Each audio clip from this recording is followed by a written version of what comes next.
ॐ वक्रतुण्ड महाकाय कोटिसूर्यसमप्रभः निर्विघ्नं कुरु मे देव सर्वकार्येषु सर्वदा।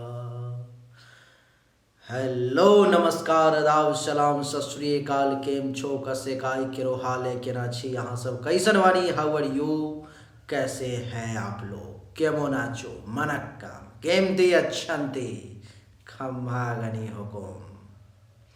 उम्मीद करता हूँ कि आप लोग बहुत अच्छे होंगे, स्वस्थ होंगे, दुरुस्त होंगे और आपका समय बहुत ही मज़े में बीत रहा होगा।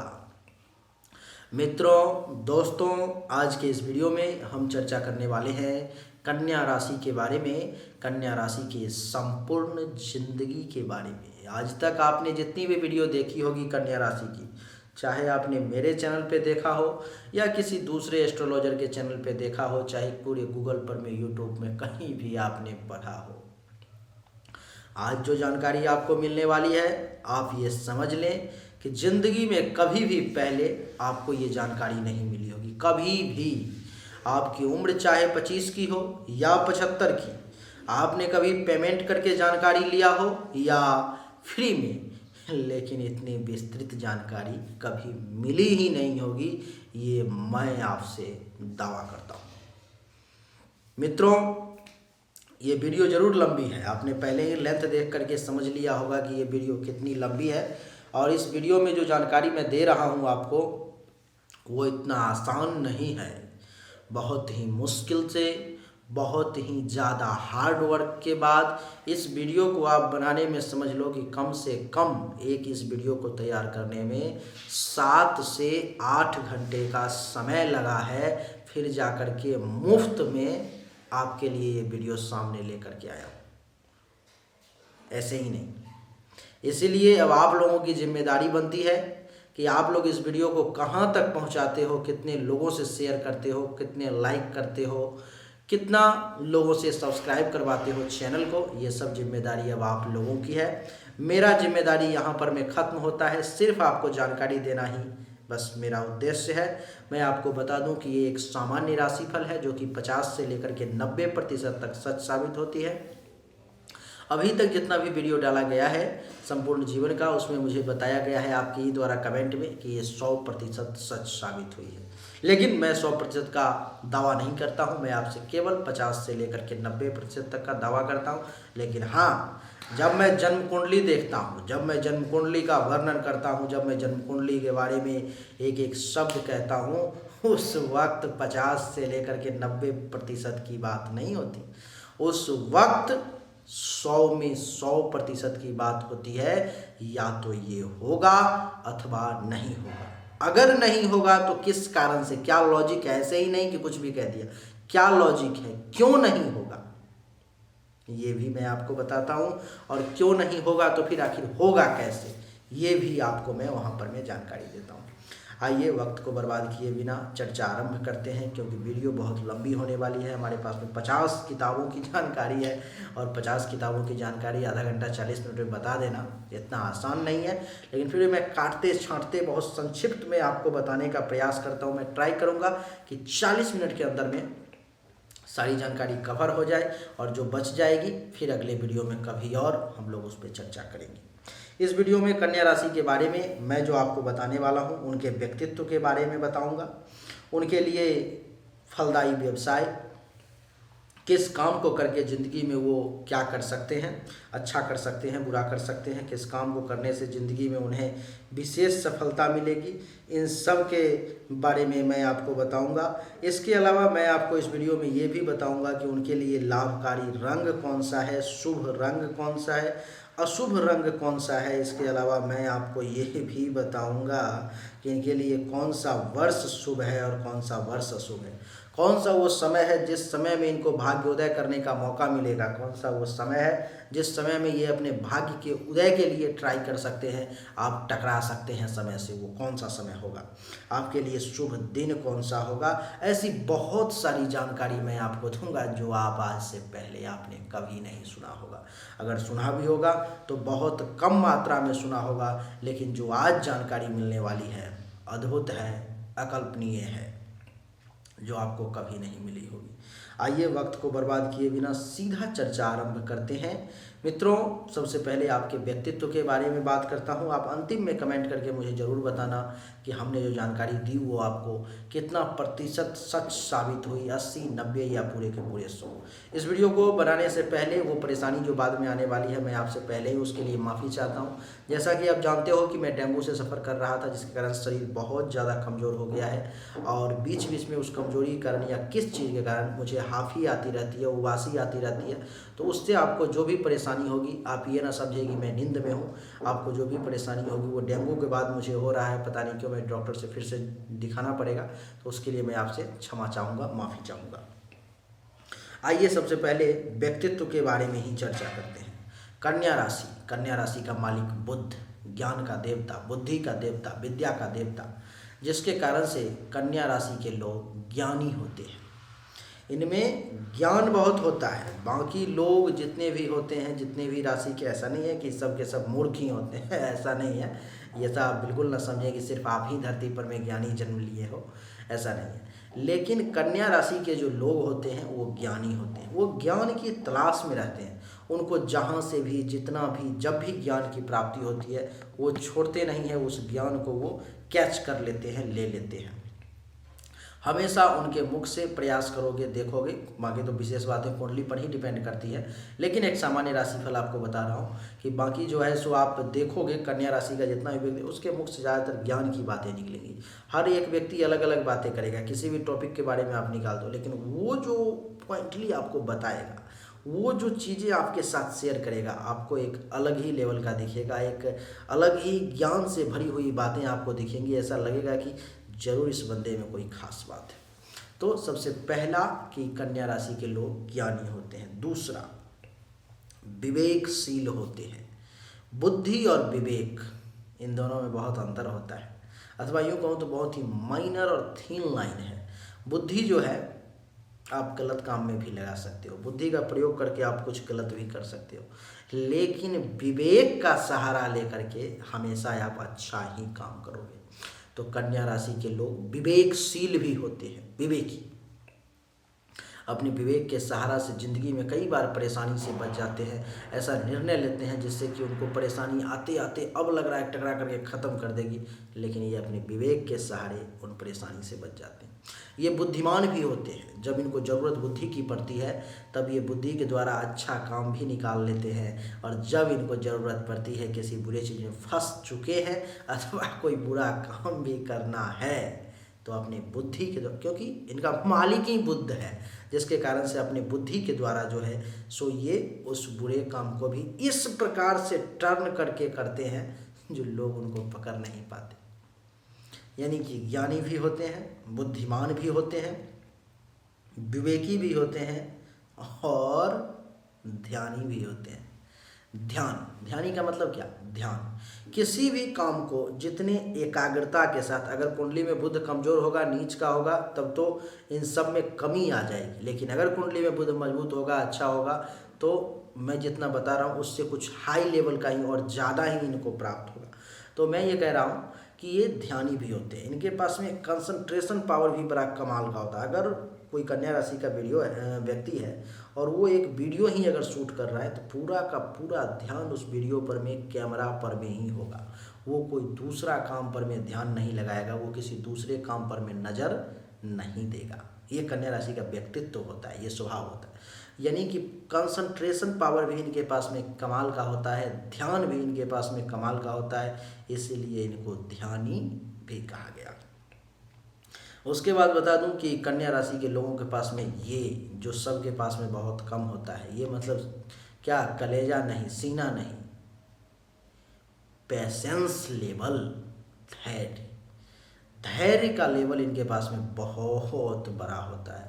बहुत ज़्यादा ये धैर्यवान होते हैं। अपने ज़िंदगी में कभी भी इनको अगर कोई परेशानी आती है, ये अपने पेशेंस लेवल को नहीं खोते, ये अपने जो धैर्य है इनका उसको ये जल्दी नहीं खोते हैं, उस पर में बराबर बने रहते हैं। और आपको मैं बता दूं कि इनके पेशेंस का लेवल जो है सो बहुत ही ज़्यादा हाई होता है। वो जो कहावत है ना कि सब्र का फल मीठा होता है, वो कन्या राशि वालों पर में सबसे ज़्यादा सूट करता है, क्योंकि ये सब्र रखना, पेशेंस रखना, धैर्य रखना बहुत अच्छे तरीके से जानते हैं। और जिसने ज़िंदगी में धैर्य रख लिया, भगवान ऊपर वाला भी उसकी ज़रूर सुनता है और उसकी ज़रूर मदद करता है। एक चिंतक भी होते हैं ये, चिंतक, कि चिंतक का मतलब चिंता करने वाला नहीं, चिंतक का मतलब चिंतन करने वाला। चिंतक और चिंतन, चिंता और चिंतन में बहुत अंतर है। जब आप किसी विषय के बारे में बुरा सोचते हो तो वो चिंता है, लेकिन अगर उसी विषय में से आप कुछ अच्छी चीज़ें सोच करके निकालते हो तब वो चिंतन है। तो कन्या राशि के लोग जो हैं सो एक अच्छे चिंतक होते हैं। किसी भी विषय के बारे में अगर आपको समझना है, सोचना है, आप किसी परेशानी में फंस चुके हो, आपको ऐसा लग रहा है कि आप नहीं कर पाओगे, आपको रिजल्ट ही नहीं मिल रहा है, अगर कोई भी कन्या राशि का व्यक्ति आपका दोस्त है, मित्र है, कोई भी अगर है जो जान पहचान में है, तो आप वो भार उनको दे दो। आप 1 दिन, 2 दिन, 4 दिन, 5 दिन का समय दो, फिर अगर वो आपको ईमानदारी से अगर आपका वो काम करते हैं तो वो जो रिजल्ट ला करके आपको देंगे सामने, आप शॉक हो जाओगे। क्योंकि वो चिंतन करके जो रिजल्ट निकालते हैं वो दूध में से मक्खन नहीं, मक्खन में से घी निकालने के समान होता है, वो रिजल्ट आपको देंगे वो। तो एक अच्छे चिंतक भी होते हैं। आपको मैं बता दूं कि ये सब तो कुछ अच्छी बातें हुई लेकिन ये एक अच्छे आलोचक भी होते हैं। आपके बारे में अगर आलोचना करना है तो उसमें भी ये पीछे नहीं हटते और पूरा आलोचना करना है, आपका पूरा बुराई करना है, आपके बारे में कुछ गलत बोलना है, आपके अंदर से कुछ खामी निकालनी है, उसमें भी ये माहिर होते हैं। आपको नहीं छोड़ेंगे। अगर आपको सब आपकी तारीफ़ कर रहे हैं, वहाँ पर में कोई कन्या राशि का व्यक्ति बैठा हुआ है, कोई सिर्फ पूछ ले कि आपको इसमें कुछ कमी भी दिख रहा है क्या ये आपको कमी निकाल करके आपके हाथों में दे देंगे, कहेंगे लो बेटा, ये जो तुम लोग तारीफ कर रहे थे इसमें ये से ऐसे करके कमी है। तो अच्छे ये एक आलोचक भी होते हैं। और भी बताता हूँ आपको, कुछ और भी अवगुण अवगुण आपको बताता हूँ। जैसे कि ये एक व्यवस्थित व्यक्ति जिसको कहा जा सकता है कि एक सभी चीज़ों को सही व्यवस्था में रखना, सही चीज़ों को सही तरीके से जो है सो रखना, वो इनको काफ़ी अच्छे तरीके से आता है। एक कहते हैं अंग्रेजी में एक शब्द है सिस्टोमेटिक तरीके से, यानी कि व्यवस्थित तरीके से जो है सिस्टम वाइज सभी चीज़ों को रखना, वो इनको बड़ा अच्छे तरीके से आता है और उस काम को जो है ये बहुत बढ़िया तरीके से कर लेते हैं। आपको मैं बता दूं कि विश्लेषण करना, जो अभी अभी मैंने बताया कि चिंतक यानी किसी भी विषय पर में चिंतन करना कमाल का है इनका, बहुत बढ़िया तरीके से किसी भी चीज़ का ये विश्लेषण करते हैं। अगर व्याख्या करनी है, बहुत बढ़िया तरीके से आपको व्याख्या करके ये दे देंगे और आप फिर समझने की कोशिश करेंगे कि इन्होंने जो व्याख्या किया है, इतना ज्ञान आखिर इन्होंने लाया कहाँ से इतनी जानकारी इन्होंने इकट्ठा की, ये जो है आपको समझ में आएगा। तो बहुत अच्छे विश्लेषणात्मक शक्ति भी होती है और हमेशा आप देखोगे कि जल्दी अशांत नहीं होंगे, जल्दी इनको आप बड़ा हड़बड़ी में नहीं देखोगे, बड़े ही शांति तरीके से ये हमेशा रहते हैं, हमेशा शांत रहेंगे आपको। और आप अगर ये अंदर से दुखी भी हैं, अंदर से किसी परेशानी में भी हैं, टेंशन में भी है, तनाव में भी अगर ये कन्या राशि के व्यक्ति हैं, तो आप उनको ये मान करके चलो कि चेहरे देख करके तो कम से कम नहीं अंदाज़ा लगा सकते कि ये बहुत परेशान व्यक्ति है, नहीं अंदाज़ा लगा सकते। इनमें कुछ अवगुण भी है, आपकी जो गुण थे वो भी हमने बताए, लेकिन कुछ अवगुण मैं आपको और बताना चाहता हूँ। अगर आप में हिम्मत है, शक्ति है तो एक्सेप्ट कर लो, क्योंकि ये आपका अवगुण है। सबसे बड़ा अवगुण ये है कि कन्या राशि के लोग झगड़ालू किस्म के भी होते हैं। मेरा भाई ही है, कन्या राशि का है कन्या, लेकिन ये मैं भाई है इसलिए मैं नहीं कह रहा हूँ, यानी कि ये विश्लेषण है। ये कन्या राशि का सामान्य कुंडली में स्थिति अगर दूसरी होगी तब तो फिर बात बदल जाएगी, लेकिन कुंडली में भी अगर यही स्थिति है तब पूरा का पूरा लागू हो जाएगा। इसलिए मैंने 50 से 90% तक का जो टैग पहले ही दे दिया, आपको कोई नहीं देगा, इसलिए मैंने पहले ही आपको बता दिया। तो कन्या राशि के लोग जो हैं सो थोड़े से झगड़ालू भी होते हैं, लड़ाई झगड़ा में बड़ा टिक्का होते हैं, माहिर होते हैं। किसी से लड़ाई झगड़ा बढ़ा दो उनको, आगे संभाल लेंगे आपके मोर्चा को। तो कन्या राशि के लोग लड़ाई झगड़ा करने में भी माहिर होते हैं और बड़ा जल्दी आपके साथ झगड़ा कर लेंगे। इसलिए कन्या राशि वालों से थोड़ा संभल करके सचेत रहने की एक लेवल मेंटेन करके उनके साथ रखिए, सही तरीके से बात कीजिए, आप फायदे में रहेंगे। कहावत है ना कि बेटा कायदे में रहोगे तो फायदे में रहोगे, तो वही वाली बात है। कन्या राशि वालों के साथ अगर आप कायदे में रहोगे तो फायदे में रहोगे।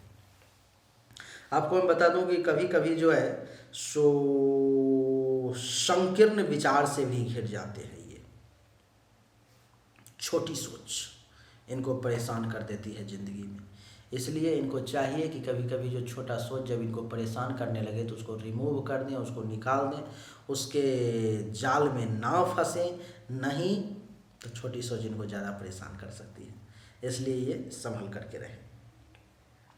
तो ये कन्या राशि वालों की कुछ अच्छी और कुछ बुरी बातें थी, लेकिन अब जो मैं आपको बताने जा रहा हूँ अब उससे आगे की चर्चा करूँगा। अब अच्छी और बुरी बातें तो हो गई, अब और भी बातें ना होनी चाहिए, तो वो बातें भी अब होगी। जैसे कि अब मैं आपको बताऊँगा कि ज़िंदगी में इनको काम कौन कौन सा करना चाहिए, किस काम को करके ये ज़िंदगी में एक सफलता, एक सही वे पर पहुंच सकते हैं, एक सही पद पर पहुंच सकते हैं। अथवा एक बिजनेस ही करते हैं तो कौन सा बिजनेस करें, क्योंकि होता क्या है कि करना हमें कुछ है और करते हम कुछ और हैं, जिसके कारण से ज़िंदगी बीत जाती है लेकिन सफलता नहीं मिलती है।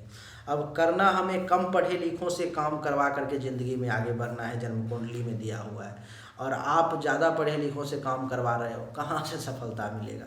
आपको ज़िंदगी में कपड़े का व्यवसाय करना है, आप जो है सो होटल खोल रखे हो, कहाँ से सफलता मिलेगा।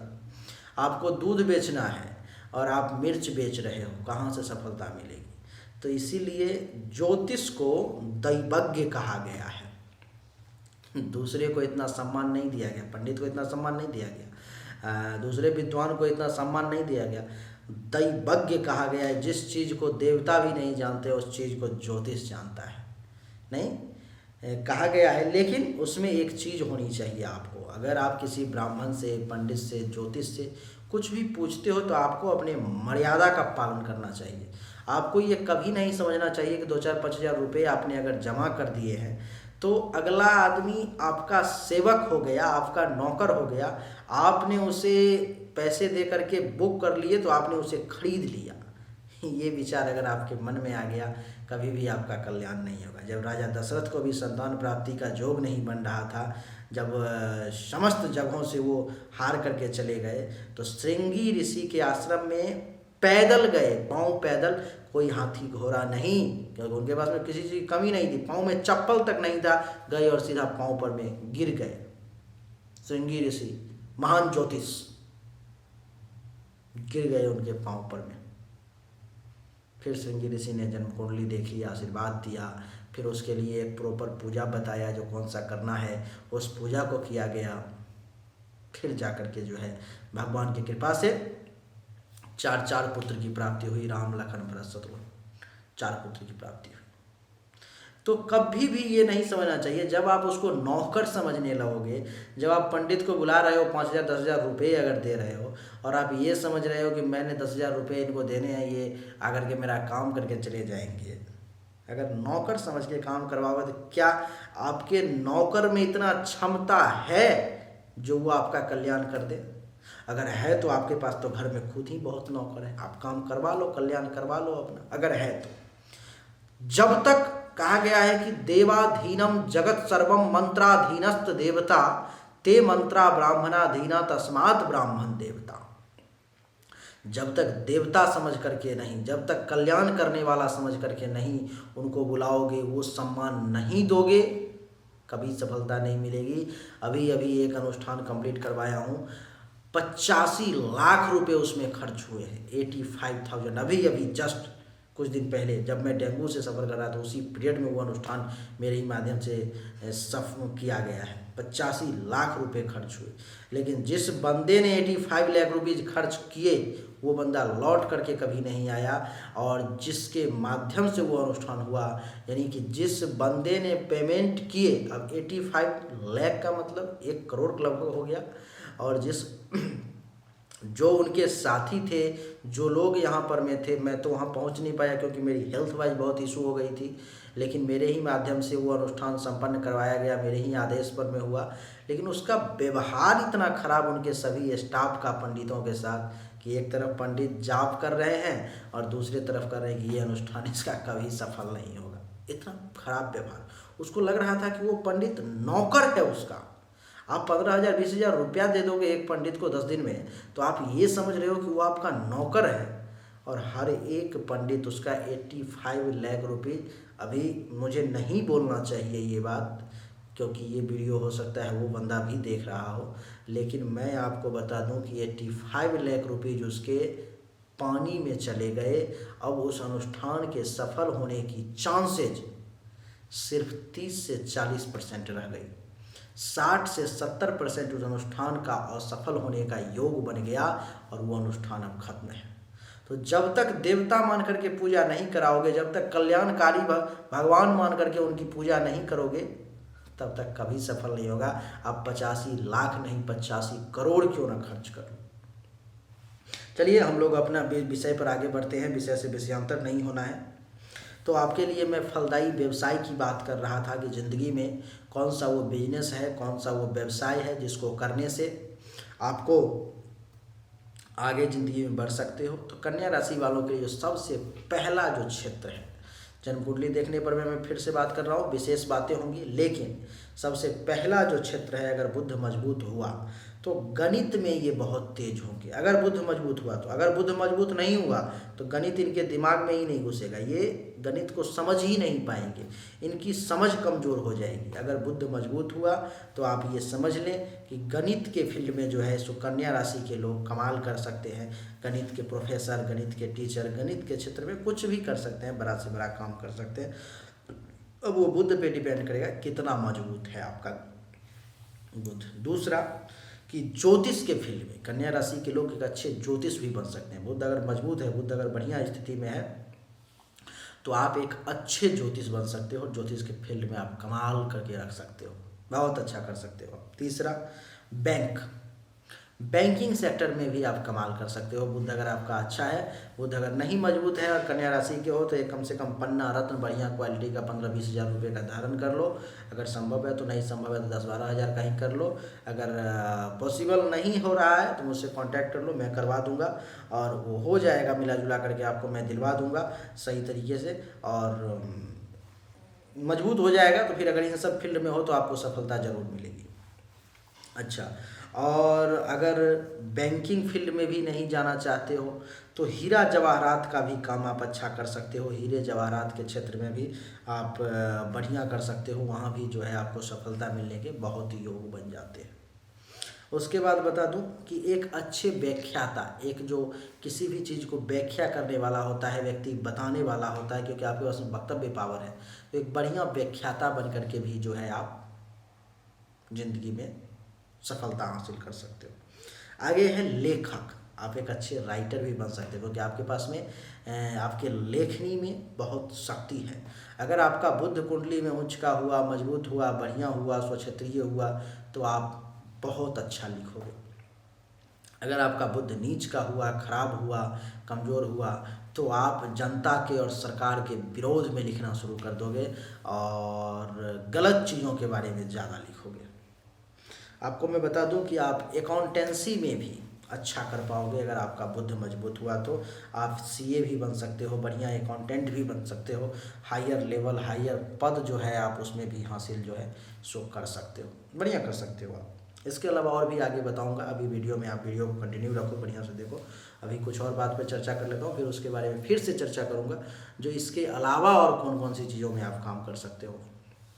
अच्छा, उसके बाद मैं आपको बता दूं कि भाग्योदय के वर्ष आपके लिए कौन कौन से हैं, ये आप सुन लो। और एक बार फिर से दूसरे मत से भी बताऊंगा, दोनों कंबाइन करके आप जिंदगी में कल्याण कर लेना अपना। भाग्योदय के लिए वर्ष हैं 16वें वर्ष, 22वें वर्ष, 25वें वर्ष, 32वें वर्ष, 33वें वर्ष, 35वें वर्ष, 36वें वर्ष, 37वें वर्ष, 41वें वर्ष, 46वें वर्ष, 50वें वर्ष। ये जो वर्ष हैं आपके भाग्योदय के हैं, इस समय में आपका भाग्योदय होगा। इसको अंग्रेजी में एक बार बता देता हूँ, क्योंकि हमारे बहुत सारे ऐसे दर्शक हैं जो हिंदी भाषा को नहीं समझ पाते, कम से कम अंक वाले को। 16, 22, 25, 32, 33, 35, 36, 37, 41, 46 और 50, ये आपके लिए जो है सो भाग्योदय के वर्ष हैं, लकी ईयर है।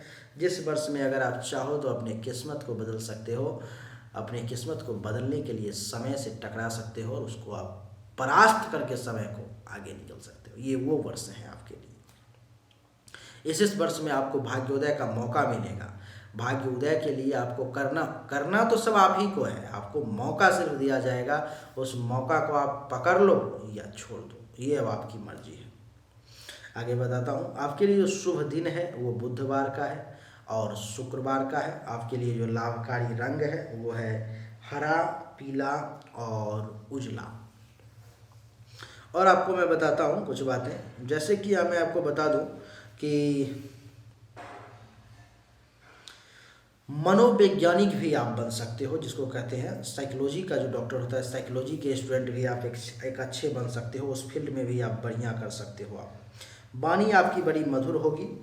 आप धैर्यवान, गंभीर, चिंतन करने वाले, आलोचक, साहित्य, गणित, ज्योतिष, व्यापार, वाणिज्य, बैंक, जवाहरात, मनोविज्ञान के भी ज्ञाता बन सकते हो। आप परिश्रमी भी हैं, अतः एक अच्छे सेल्समैन भी आप बन सकते हो। उसको अगर सेल्समैन एक आ गया दूसरे फील्ड में, और दूसरी तरफ से कहूँ तो अगर आपका बुद्ध थोड़ा ठीक नहीं होगा तो आप दलाल भी बन सकते हो। नाटककार, चित्रकार, व्याख्याता, चार्टर्ड अकाउंटेंट भी आप बन सकते हो। किंतु ऐसा भी देखा गया है कभी कभी आपको नौकरी से भी ज़्यादा लाभ जो है सो मिल जाता है। वैसे यह व्यापार से लाभ लेने वाला कन्या राशि और कन्या लग्न वाले लोगों के लिए व्यापार से लाभ लेने के लिए ये ज़्यादा अच्छा है। ये अगर बिजनेस में करेंगे तो ज़्यादा अच्छा करेंगे, लेकिन अगर चाहें तो नौकरी भी कर सकते हैं। जैसे कि आज प्रचार प्रसार और कंप्यूटर के श्रेय में भी इस राशि के, इस लग्न के, कन्या राशि कन्या लग्न के जातकों को उन्नति देखा जा रहा है। वाणिज्य के व्याख्याता, अध्यापक और लेखक भी जो है आप बन सकते हो। इस फील्ड में भी आप बढ़िया कर सकते हो। बचपन में आप निर्धनता और रोग के भी शिकार रहे होंगे, किंतु वृद्धावस्था में आप अवश्य अधिक सुखी और संपन्न रहेंगे। परिजनों और मित्रों से आपको विशेष नहीं पटेगी। वहाँ पर में आपको अपने परिजनों से, रिलेटिव से और अपने दोस्तों के साथ थोड़ा दोस्तों की कमी महसूस होगी, और आपको ऐसा महसूस होगा कि रिलेटिव ज़्यादातर जो है सो मुझसे उनका नहीं बैठ पाता है कम्बिनेशन। यह भी संभव है कि आपका भाग्योदय विदेश में हो, आप विदेश में जाकर के भी अपने भाग्य का उदय कर सकते हो।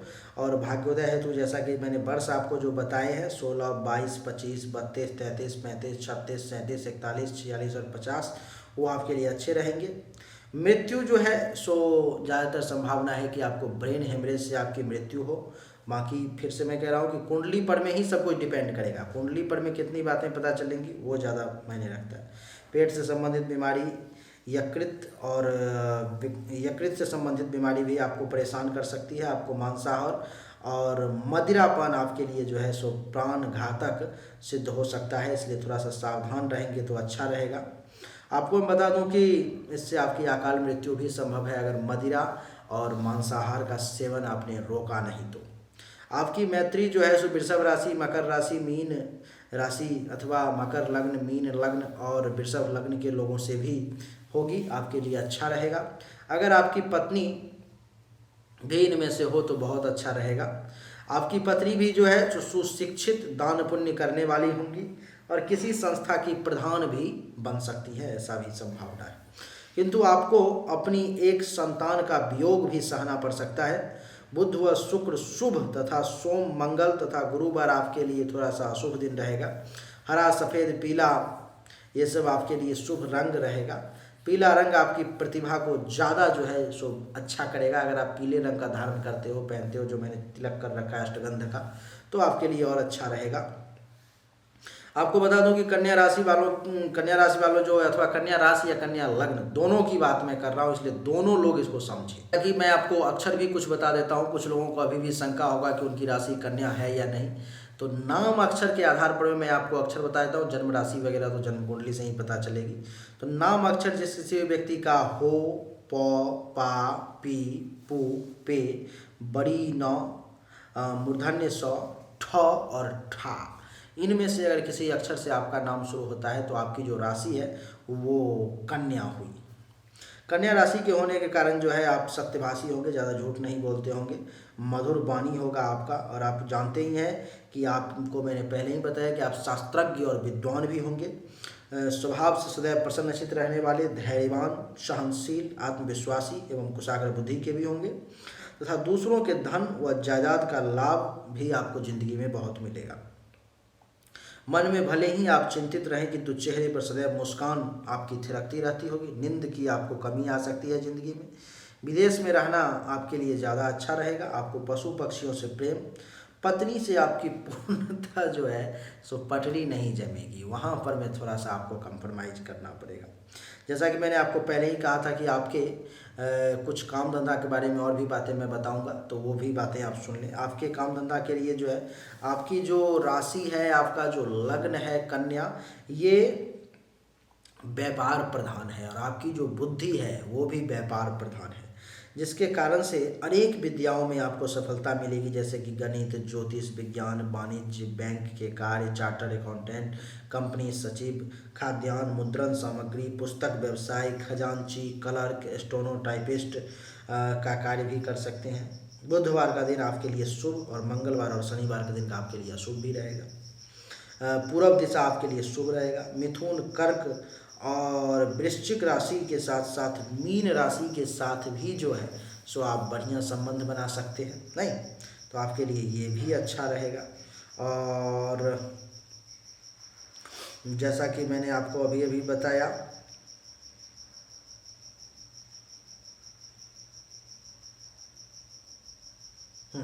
इन सब के साथ आपका जो है बढ़िया संबंध रहेगा। आपको मैंने कष्टप्रद वर्ष नहीं बताए जो किस वर्ष में आपको विशेष तौर पर में ज़िंदगी में जो है परेशानी आ सकती है, तो वो आप अगर कॉपी निकाल करके लिखना चाहे तो लिख भी सकते हैं, आपके लिए अच्छा रहेगा। जीवन के पहला जब आपका जन्म हुआ तब वो वर्ष, दूसरा, 5वां, 10वां, 14वां, 19वां, 23वां, 25वां, 28, 31, 40, 50 और 59वां वर्ष आपके लिए कष्टप्रद है। एक बार अंग्रेजी में बोल देता हूँ। 1, 2, 5, 10, 14, 19, 23, 25, 28, 31, 40, 50, 59, ये जो वर्ष है आपके लिए कष्टप्रद है। इस साल में कुछ न कुछ परेशानी विशेष तौर पर में, वैसे तो ज़िंदगी ही संघर्ष है, लेकिन विशेष तौर पर में इन सब चीज़ों में जो है इस वर्ष में आपको परेशानी जो है घेरेगी। और आपको मैं बता दूं कि आपकी जो टोटल ज़िंदगी है, वैसे ये बताना सही नहीं है, लेकिन फिर भी आपको बता दूं। बाकी फिर से कह रहा हूँ कि विशेष बातें जन्म कुंडली पर में ही डिपेंड करेंगी, लेकिन एक बार मैं आपको बता दूँ राशि के हिसाब से सामान्य जो बातें हैं उसमें आपकी ज़िंदगी टोटल लगभग 71 वर्ष की है, 71 ईयर आपकी ज़िंदगी रहेगी। उसमें साल 2 साल 6 महीना कम या ज़्यादा भी हो सकता है, क्योंकि ज़िंदगी और मौत किसी के हाथ में नहीं है। और मैं इतना बड़ा एस्ट्रोलॉजर नहीं हूँ कि राशि देख करके आपको ज़िंदगी और मौत का निर्णय दे दूँ, लेकिन हाँ कुंडली देख करके आपको पल पल का निर्णय दे सकता हूँ कि किस डेट से किस डेट के बीच में आपके साथ क्या हो जाएगा। और राशि देख करके अगर कोई भी विद्वान ये निर्णय, ये दावा कर दे, वो मूर्ख है, वो विद्वान नहीं है। जैसे कि मैंने बताया आपको कि 71 वर्ष की आपकी आयु रहेगी, लेकिन अगर मैं ये दावा कर दूं कि दुनिया में जितने कन्या राशि के, कन्या लग्न के लोग हैं वो 71 वर्ष ही जीवित रहेंगे, तो मुझसे बड़ा मूर्ख कोई नहीं होगा। चलिए आगे बढ़ते हैं। वैसे पुत्र पुत्री दोनों प्राप्ति का योग होगा राशि के हिसाब से, विशेष बातें कुंडली पे डिपेंड करेगी। भाग्योदय के लिए जो वर्ष हमने आपको पहले बताए हैं वो भी आप नोट कर लें, और अभी जो बता रहा हूँ उसको भी आप नोट कर लो, क्योंकि दोनों में संभावनाएं बन रही है कि इन दोनों ईयर्स में आपको चांसेस मिले भाग्योदय करने के। आप लिखो भाग्योदय के लिए 15, 24, 33, 42, 51 और 60वां वर्ष जो है आपके लिए भाग्योदय का मौका मिलेगा। 23वें वर्ष में, 32वें वर्ष में, 41वें वर्ष में और 50वें वर्ष में कुछ अचानक से आकस्मिक धन लाभ का भी, अचानक से अकस्मात धन लाभ का भी आपके लिए जो है सो योग बन रहा है।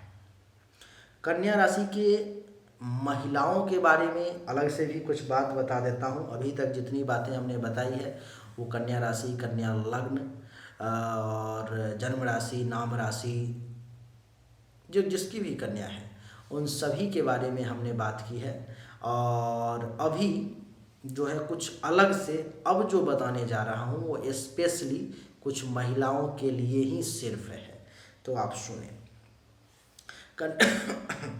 कन्या राशि की जो महिलाएं होती है वो गौर वर्ण की होती हैं, गोरी होती हैं, मधुर आवाज़ होता है वाणी, सुदृढ़ शरीर बहुत सुंदर होता है, सदैव स्वच्छ रहने वाली होती हैं, सुंदर केशों वाली होती हैं, चतुर चालाक होती हैं, परिश्रमी होती हैं, उदार प्रकृति की होती हैं, सीधी होती हैं, सरल व धार्मिक होती हैं। ये बाल्यकाल से ही धन, वाहन, पशु धन से युक्त होती हैं। इन्हें पेट से संबंधित व्याधि जो है ज़्यादा परेशान कर सकती है। आपको बता दूं कि इनके संतानें जो है सो अधिक होने की संभावना रहती है। इनका शरीर स्थूल हो जाता है थोड़ा सा, और गठिया या बात रोग इनको जिंदगी में परेशान कर सकता है। ये 6ठे अथवा 7वें वर्ष में दुर्घटनाग्रस्त भी हो सकती है। इनकी आयु लगभग शब्द का, अप्रॉक्स शब्द का प्रयोग कर रहा हूँ, 60 वर्ष की होती है। ये स्वतंत्र व्यापार भी कर सकती है। इन्हें जल्दबाजी किसी भी कार्य में नहीं करना चाहिए। ये घर के भीतर और बाहर दोनों जगह ही कन्या राशि के महिलाओं को जो है विशेष सम्मान दिया जाता है, बहुत अच्छी होती है। ये महिला जो है सो सौभाग्यशाली होती है, बहुत ज़्यादा भाग्यवान होती है। ये आपको बता दूं कि समस्त सुख और वैभव से युक्त होती हैं, धर्मशीला होती हैं, चरित्र भी काफ़ी अच्छा होता है इनका। धर्मशीला होने के साथ साथ वह किसी न किसी कला या शिल्प में भी चतुर होती हैं। भाग्योदय हेतु इनको जिंदगी में अगर बुध कुंडली में बढ़िया हो तो पन्ना धारण करना चाहिए। अब कितना धारण करना चाहिए, कैसे धारण करना चाहिए, वो सब अगर आप कुंडली अगर चर्चा करोगे तो ही मैं फाइनल डिसीजन आपको दे पाऊँगा। वैसे आप अपने मर्जी से कुछ भी कर सकते हो। और आपको मैं बता दूँ कि वैसे इनको चाहिए, अगर कुंडली में शुक्र बढ़िया है तो हीरा भी धारण कर सकती है, और चंद्रमा अगर बढ़िया है कुंडली में तो मोती भी ये धारण कर सकती हैं। इनको मैं बता दूं कि भाग्य वृद्धि हेतु आपको गणेश जी का पूजा करना चाहिए। ओम गंग गणेशाय नमः मंत्र का जाप करना चाहिए।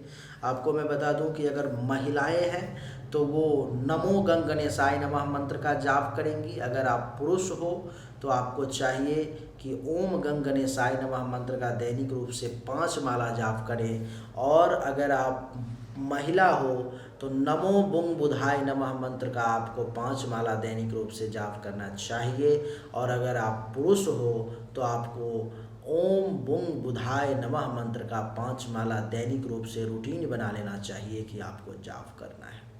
विशेष जानकारी जन्म कुंडली से ही मिलेगी, क्योंकि जन्म कुंडली हमारा प्रारब्ध है। उसमें जो लिखा हुआ है उसको मेटने की शक्ति सिर्फ और सिर्फ देवता में है। वो भी इसीलिए क्योंकि वो देवता के अधीन ये जग है। और देवता कैसे मेट पाएंगे, तो उसके लिए मंत्र है। कहा गया है, जैसा कि मैंने अभी पहले भी बताया था, कि देवाधीनम जगत सर्वम। ये पूरा का पूरा जो जगत है ना, ये दुनिया जो है सो हमारे अधीन नहीं है, वो देवताओं के अधीन है। मैं और आप इसमें कुछ नहीं कर सकते, इसमें जो करेंगे वो देवता ही करेंगे। तो देवाधीनम जगत सर्वम मंत्राधीनस्त देवता। वो जो देवता है ना वो मंत्र के अधीन है, मंत्र के बस में है। और ते मंत्रा ब्राह्मणाधीन, वो जो मंत्र है वो ब्राह्मण के अधीन है। वो तस्मात् ब्राह्मण देवता, इसीलिए हम ब्राह्मण को देवता मान के उनकी पूजा करते हैं। हम लोग खुद ब्राह्मण को देवता मानते हैं। हमारे जो कुल पूज्य हैं उनको अभी भी चरण का अंगूठा धो करके उनका पानी पिया जाता है, अभी भी हम लोग इतना सम्मान देते हैं। और लेकिन भगवान की कृपा है, ब्राह्मण देवता का आशीर्वाद, कुल पूज्य और कुल देवता में कोई अंतर नहीं समझना चाहिए। जितना आपका अगर कुल देवता गणेश जी है, विष्णु जी हैं, राधे हैं, कृष्ण है, कोई भी है, तो उतना ही और बराबर का सम्मान अगर आप कुल पूज्य को दोगे तभी जिंदगी में आपको सब कुछ प्राप्त हो पाएगा, नहीं तो नहीं हो पाएगा। पॉसिबल ही नहीं है, संभव ही नहीं है, होगा ही नहीं, कभी नहीं होगा। और आपको जो सामने में नंबर दिख रहा है उस पर कॉल करने की कोशिश ना करें, क्योंकि कॉल आपको लग भी जाएगा तो कॉल उठाया नहीं जाता है, क्योंकि दिन भर में 1000-1500 कॉल आते हैं जो कि उठाना संभव नहीं है। तो इसलिए ये नंबर आपको व्हाट्सएप नंबर है, इस पर में आप हमेशा मैसेज ही करें, कॉल ना करें, व्हाट्सएप कर लिया करें आप। चलिए, उम्मीद करता हूँ कि आपको हमारा वीडियो पसंद आया होगा। कितना प्रतिशत सच लगा, 70, 80, 90 या 100 कमेंट करके ज़रूर बताएं। आपके कमेंट का मुझे बड़ा बेसब्री से इंतज़ार रहता है। अगर आपको वीडियो पसंद आया तो इस वीडियो को लाइक कर दें, आप शेयर करें अपने व्हाट्सएप ग्रुप में, अपने व्हाट्सएप के स्टेटस में, अपने फेसबुक के टाइमलाइन पर में। मेरा विशेष निवेदन है आपसे।